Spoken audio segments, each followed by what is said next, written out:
susuko. Di na bali mang gumarahe, hindi importante ang pagmamadali.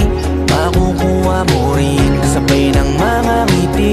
Hayaan mo na yung mga puro lang salita, walang makakapigil lalo kung meron kang tiyaga. Maniwala ka lang, panahon lang din yan. Makakarating ka din sa tamang daan.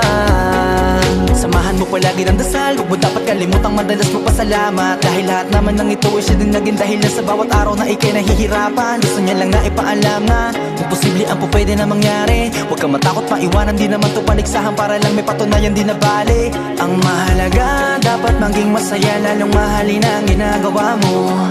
Sipagan mo lang kahit nakakatamad, itutuloy mo.